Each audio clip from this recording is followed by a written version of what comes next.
گے ہر چہار جانب لوگ جلن، حسد اور چغلی میں ڈوبے پڑے ہیں۔ اگر کہیں 10 مسلمان کا گھر ہو تو ان 10 مسلمانوں کے گھروں میں آپ ٹٹولیں گے تو ان 10 لوگوں میں آپ کو 2 چغلخور ملیں گے، 2-3 اس میں غیبت خور ملیں گے اور 2-3 اس میں حاسد ملیں گے۔ صرف اتنا ہی نہیں، یہ حسد کی آگ اب اتنا شباب پر آ پہنچی ہے کہ پورا محلہ حسد میں ڈوبا ہوا ہے۔ عالم تو یہ ہے کہ ایک بھائی اپنے دوسرے بھائی کو دیکھ کر حسد کرتا ہے، ایک پڑوسی اپنے دوسرے پڑوسی سے حسد کرتا ہے، ایک بہن دوسری بہن سے حسد کرتی ہے، غرضہ کہ پورا خاندان حسد کے آگ میں جلتا نظر آ رہا ہے۔ ایک بھائی اگر اپنے بھائی کو بڑھتا ہوا دیکھتا ہے تو اسے برداشت نہیں ہوتا، ہر چند ہر لمحہ کوششیں کرتا ہے کہ وہ مجھ سے آگے نہ جائے، اگر جا رہا ہے تو اس کے ٹانگ کو پکڑ کر گھسیٹتا ہے، کوششیں کرتا ہے یہ گڈھے میں گرے، میرے سے پیچھے ہی رہے، آگے نہ جائے۔ جو بھائی آگے بڑھ رہا ہے اس کے بنتے ہوئے کاموں کو اس کا بھائی ہی بگاڑ رہا ہے۔ ایک بہن اگر دوسری بہن کو اچھا خاندان، اچھا گھر مل گیا ہے تو اپنی سکی بہن سے جلن اور حسد کرنے لگتی ہے۔ اسی طرح سے آپ دیکھیں کہ کسی باپ کہ بیٹی کو کوئی اچھا گھر مل گیا ہے، کوئی اچھا رشتہ مل گیا ہے تو بظاہر سارے رشتہ دار تو بہت خوش ہوتے ہیں، دعائیں دیتے ہیں، یہ اوپر سے ہے، لیکن اندر سے ہی جب تک کہ بچی کا شادی توڑا نہیں دیتے، بچی کی زندگی برباد نہیں کر دیتے، ان کے حالت کے اندر پانی نہیں اترتا ہے۔ یہ ہمارا آج معاملہ بنا ہوا ہے، ہمارے معاشرے کا یہ حال ہے، اس قدر ہم لوگ حسد کے آگ میں ڈوبے ہوئے ہیں پیارے۔ یاد رکھیں اس وقت تک کہ ہم کامیابی نہیں پا سکتے ہیں جب تک کہ ہمارے دل و دماغ میں حسد نام کی آگ جلتی رہے گی، اس وقت تک ہم ترقی نہیں پا سکتے ہیں۔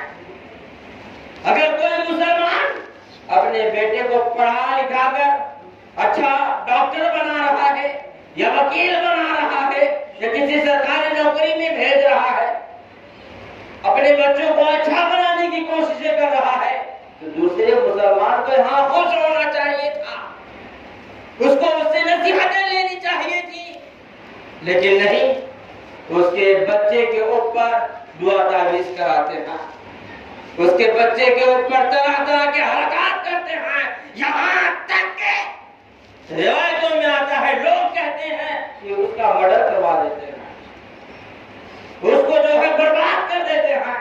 اے لوگوں ذرا اندازہ تو لگاؤ یہ حسد کی دنیا تمہیں کہاں لے جا رہی ہے، یہ حسد تم کو کتنا تباہ و برباد کر رہی ہے۔ اگر ایک علاقے میں کوئی ایک بچہ مسلمان ڈاکٹر بنتا ہے تو یاد رکھنا پیارے، پورے ایریے میں جتنے مریض ہوں گے نا سب سے پہلے وہی پہنچو گے، اپنا علاقے کا اپنا پہچان کا ہے، وہی پہنچو گے، فائدہ تو تمہیں ہی ہے نا، پھر حسد کیوں، جلن کیوں؟ اگر کسی رشتہ دار میں ایک بہترین اعلیٰ مقام پر کوئی لڑکا پہنچا ہے تو جلن کیوں، حسد کیوں؟ فائدہ تو تمہیں وہاں پہ لینی ہے، فائدہ تو تمہیں ملے گا۔ اگر کسی کے گھر میں کوئی لڑکا